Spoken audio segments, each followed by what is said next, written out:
各位，今天是4月21号啊，是我的生日。原计划今天打算休息一天，因为这一年四季做节目啊，每天都不休息，说句心里话挺累的，就像是那陌上的驴。我过去啊在推特上经常发一点吃点好的那图片啊，很多人笑话我，都是便当啊什么之类的。这其实就是我现实生活中间的真实场景，因为工作忙起来真没时间做饭，也只能搞一些便当啊来凑合事儿。所以啊，生日这一天放松一下啊，我个人觉得也可以理解啊。但是没想到啊，昨天晚上发生一件大事儿，就是这马斯克啊，这个星舰发射了。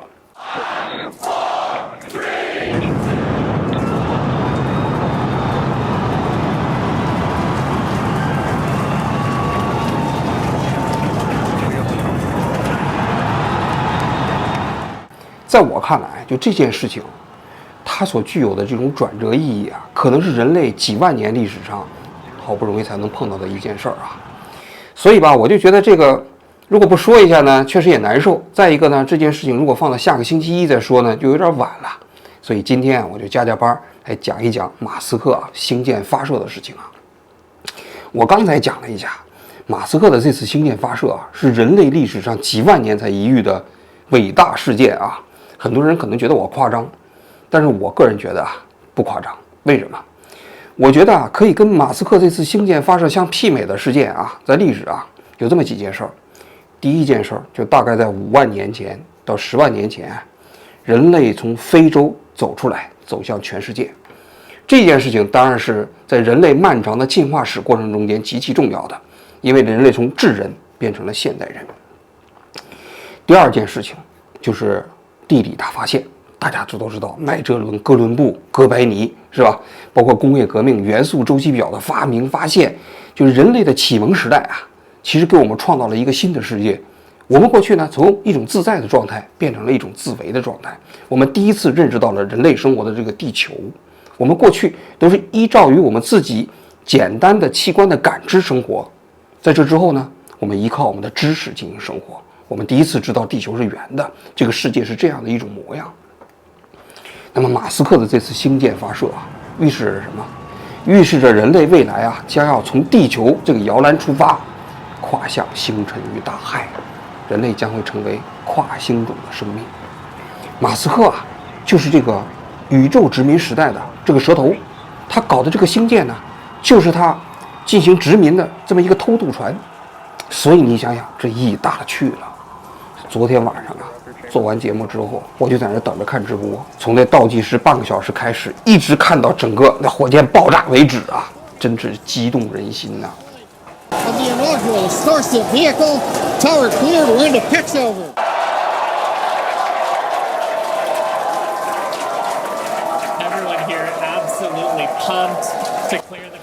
看完这个直播之后，我就看看国内的新闻啊，我看看第一他们有没有直播，第二他们怎么评价的。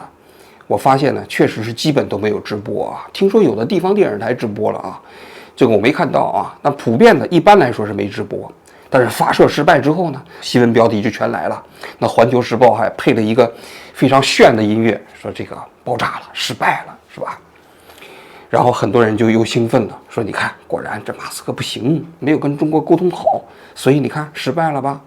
怎么看这件事情啊？我个人觉得啊，马斯克从事的这件事情，它不是一种意识形态斗争的工具，也不是制度啊比较过程中间的工具，它是在替整个人类在往前行进。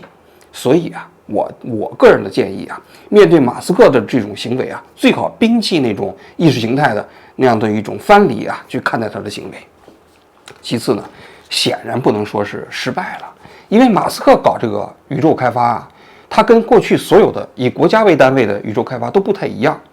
你比如说中国搞这种长征5号 B 是吧？它这第一步开始搞起，就是火箭呐、前面的卫星啊，全都装好，一次发射成功。马斯克不是这样的，他是把自己的每一个开发过程中间的那目标啊，拆分成多重，然后分步进行验证。大家还记得1年前那个星舰的那个2级火箭在发射过程中间回收吗？一开始不停的炸，对吧？但每次炸他还高兴，为什么呢？他因为炸他找到了数据了，就是因为他其实把一个重要的目标拆分成了几个分阶段的目标来分次验证，所以它的爆炸就不构成了失败。那么马斯克这次的星舰发射啊，他大致把他整个的目标拆分成了7层。第一层就是这个星舰啊，2级火箭和1级火箭在发射台上能够顺利发射上空，没爆炸，离开这个发射台，这是第一重目标。第二重目标就是顺利通过最大阻力点。这个最大阻力点呢，是这个卫星发射升空之后的55秒之后，随着这个星舰的速度增快啊，空气阻力越来越大，突破这个阻力点之后，阻力就会越来越小。那么这个阻力点的意义在哪儿呢？就是要考验这个整个星舰它的这个舰体本身的强度。大家都知道，马斯克的这个超级重型火箭它直径有9米啊，高度有120米啊。那它用的材料却是最廉价的，每公斤3美元的不锈钢。那它这个结构强度能不能抵御住这个最大阻力点的这种冲击啊？这是第二个目标来考察的。第三个就是起飞之后的2分49秒，1级火箭和2级火箭要分离，先是2级火箭熄火，然后呢2分52秒2级火箭要点火，点火之后就要往地球的近地轨道进发了。第三重目标就是说，这个星舰能不能冲到时速28000公里？到了这个速度啊，其实星舰就可以顺利入轨了。这是第四重目标啊。第5重目标就是这个2级火箭能不能受控，重新回到那个受控的降落地点。第6重目标就是这个冲到地球轨道的这个星舰啊，能不能用受控的姿态就重新返回大气层。因为这返回大气层要求也很高啊，因为你星舰整个这个过程中间，它要有一个很大的这样的一个角度下来啊，这个过程中跟空气之间的摩擦啊非常大，很热，搞不好啊就解体了，太热了嘛。所以呢，这个下降的角度以及这个隔热瓦能不能承担这样的一个隔热的功能啊，让星舰顺利的从大气层外回到地球。这是第6重。第7重，回到地球的这个星舰呢，能不能再受控回收，就像此前的那猎鹰9号一样，再落到地上。一共7重目标。那这一次啊，这个起飞因为是第一次嘛，实际上它7重目标并不是全部。首先是1级火箭和2级火箭这2次回收全都没安排到这次的发射过程中，也就是说全部是一次性的，只要能顺利发射上去就可以。那么如果我们拆解它的这个剩下的5重目标啊，它大概实现了大概2重。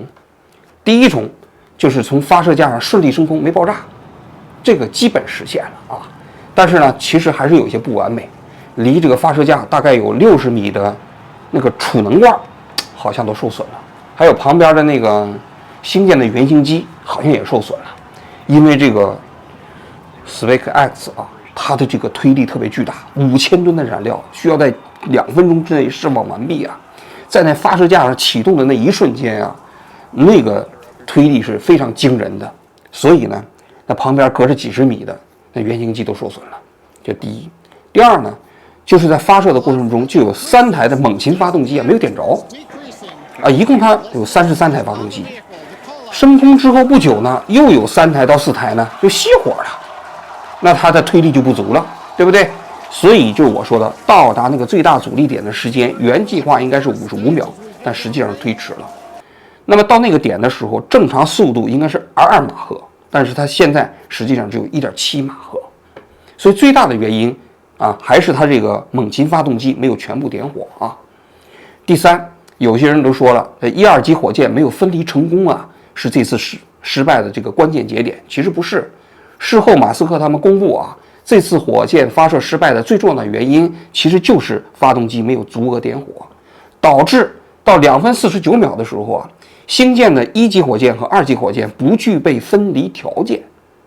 那这时候怎么办呢？星舰和1级火箭和2级火箭连在一起，正常情况下它有可能就解体了。但是这个时候呢，马斯克的团队做了一件事儿，就是要受控，把它剩余的燃料在空中翻几个跟头。大家看那个直播的过程中，一共翻了3圈半。这个过程啊，实际上是他们临时改变的计划。就既然已经不能1级火箭、2级火箭分离了嘛，那干脆我就在空中翻几个跟头，然后来测试一下我整个舰体的结构强度。在这个强度测的差不多了，即将要飞出 NASA 给它规定的安全区域了，它才启动了自毁装置。这个过程中间，它就可以收集大量的数据，而这些数据啊，对它后续的下一次的星舰的发射啊，会起到非常重要的作用。那你说，就这个过程中间，能简单的用失败来概括吗？能简单的用爆炸来概括吗？在我看来，显然不是啊。如果了解马斯克的过往的话，这次啊，应该说一切都在预期范围之内。那马斯克这个星舰啊，假如说他真的要是完成了，那下一步它意味着什么呢？下一步，马斯克的目标非常明确啊，就是要飞向月球，在月球建立一个人类历史上第一个月球的太空基地。马斯克为什么搞登月计划呢？因为其实登月计划对他来说没有什么挑战，50年前 NASA 就搞过嘛。马斯克的想法是啊，第一 ，NASA 本来有一个重返月球的计划，马斯克把这活揽下来可以赚钱，不用完全自己出钱嘛。第二呢，就是在这个过程中间，它可以验证所有飞往火星的技术路径，因为你飞火星的过程中间，你到那儿去试成本太高了，可以把这所有的技术手法全部在月球上试。比如说，他先发一个星舰到这个地球的轨道上，建一个加油站，然后把甲烷、液气、液氧啊放上去。下一步，第二步飞往月球的这个星舰啊，飞到地球轨道上之后加油，加满了油之后再飞往月球。这个计划将来飞往火星也是一模一样的，他要在月球上来试。所以啊，马斯克搞月球的登月计划，最重要的是这2个原因。那马斯克的登月跟过去的登月比起来，那有什么颠覆性呢？虽然过去50年已经都登过月了嘛，那么在我看来啊，最重要的颠覆性啊是成本。其实啊，50年前 NASA 搞的那次登月计划，证明人类在技术上把人送上月球已经可以实现了。但是为什么它没有办法成为人类探索宇宙的这个大规模的起点呢？最重要的一点是成本嘛。当时把一个宇航员送到月球上啊，平均成本可能要几亿美金，那你怎么搞得起呢？所以那个时候啊，所谓的登月是美苏争霸过程中间的一个工具。美国和苏联都在争谁第一个登月地球，登完之后就证明自己的制度优越嘛，对吧？所以呢，其实那个所谓的宇宙探索计划，并不是从人类未来的命运角度出发的。当然，它客观上也带来了整个宇宙探索计划的进步啊。但是马斯克啊，最重要的一点就是他颠覆了过去所有的这个成本。因为当你几亿美金送一个人上去的时候，这只能是一个极少数的游戏，而且必须是一个国家游戏。但是呢，马斯克可以把成本降低100倍。大家都知道啊，当年航天飞机上天的时候啊，我有一个数据我特别印象深刻，就每1公斤载荷大概是100万美金。但是现在马斯克啊，可以把近地轨道啊的这个成本降低到多少呢？每1公斤只有13美元。这意味着什么？这意味着它这个成本啊低于现在的民航客机。这还得了啊？未来啊，这个马斯克不仅仅可以把人送上外太空啊，他可能对民航界都是一个毁灭性打击。按照他的计划，未来你也可以坐星舰进行洲际旅行，比如说到纽约，现在你民航客机平均要飞12个小时，但是你坐星舰从北京到纽约半个小时就到了，票价呢不会超过1万美元。那你想想，那可能对民航市场都是一个巨大的打击呀。所以啊，马斯克的这个成本颠覆概念啊，最终它改变了人类啊要探索宇宙的这个步伐。因为过去所有的这个宇宙探索都是国家之间的游戏，不可能成为个人的游戏，因为国家才有财力啊去做这样的事情嘛，不需要考虑成本的嘛。但是马斯克的加入之后，把整个游戏规则都变了。他为什么可以做到这一步啊？最重要的一点，说白了，马斯克因为他是一个资本家，他不是一个国家的科研单位。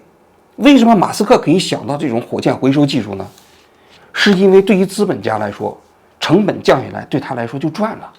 但对于那些国家队来说，其实那个成本控制不控制对他有啥关系啊？是不是？大家都知道那个火箭早期啊，那最早的那个形状啊，它要求它那个壳啊本身既不能太厚，同时结构强度还比较高。所以后来呢，早期的火箭开发过程中间都是用舷床，在那个很厚的金属呢来舷掉它，舷出那样的一个这个形状啊。但它带来的一个问题就是成本极其高啊。但是它可靠。对于国家的这个航天计划来说，可靠性比什么都重要，成本不重要，因为成本不是他承担的嘛。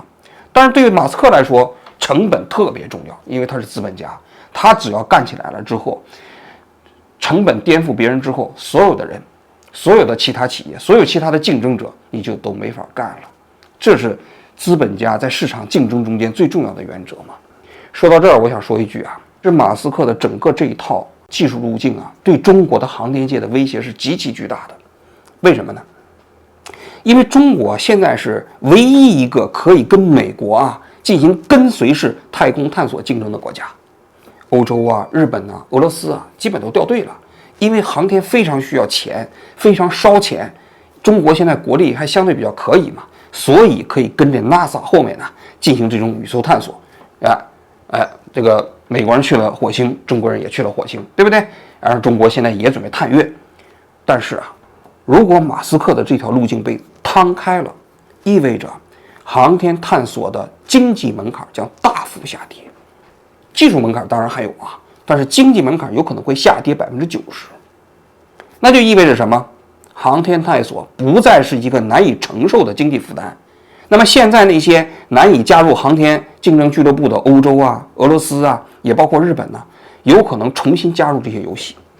那么你想想，中国通过自己的财力构建的所谓的航天俱乐部的这个门槛，就有可能会被打破。现在很多人还没有意识到这一点啊，我个人认为这是不远的将来就会实现。那么马斯克呢，他最伟大的一点，他也是希望啊，人类未来可以从地球走出去，变成一个跨物种的文明。他第一步的目标呢，就是把人类送到火星，让人类啊在火星上去挖沙子、去种土豆。他呢就是这个蛇头，把人类的人口啊贩卖过去，要用10年左右的时间移民到火星100万人口。每一张的船票大概是多少钱呢？就是10万美金，其实也不算太贵啊。从地球到火星中间要旅行6到7个月啊，这么远的时间啊，一张船票才10万美金，中间你还得吃呢，还得喝呢，对不对？所以啊，它可以把价格降到这么低，人类才可以实现所谓的跨星种的移民。想想都激动啊！你想吧，人类往火星发射火箭呢，每隔26个月才有一个窗口，所以马斯克这么计划的，在这26个月的窗口期，拼命的建星舰。他大概要准备建多少艘呢？准备建1000艘星舰。这1000艘星舰之后，再建1000艘以星舰为载体的加油站，把这1000艘的加油站呢，先发到地球的同步轨道上，然后呢，这星舰装满了这个火星的移民，每一艘上装满100个人。等到这个发射的窗口来临之后啊，他就从这个星舰上出发，把这个星舰发到地球的同步轨道上进行加油。加满油之后啊，时间一到，1000艘星舰呢将整装待发，一起飞往火星啊！大家可以想象一下那个场景，多么令人激动万分呢！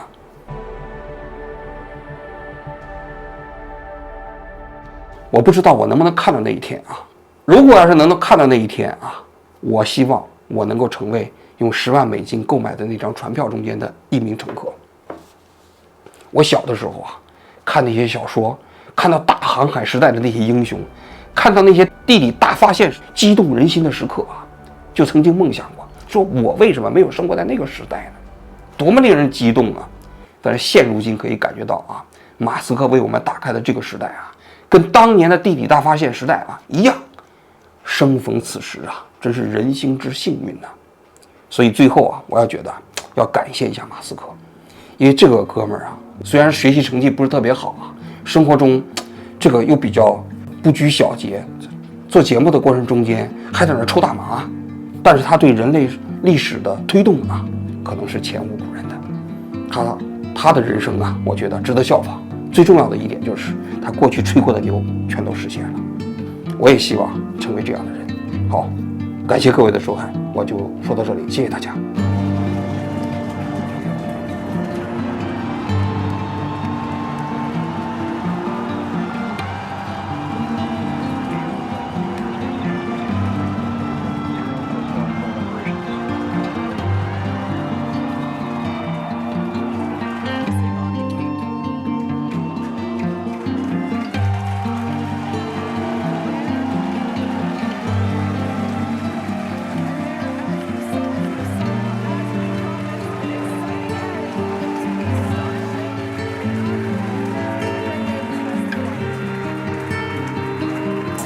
demonstrated flight of the booster and the Starship vehicle.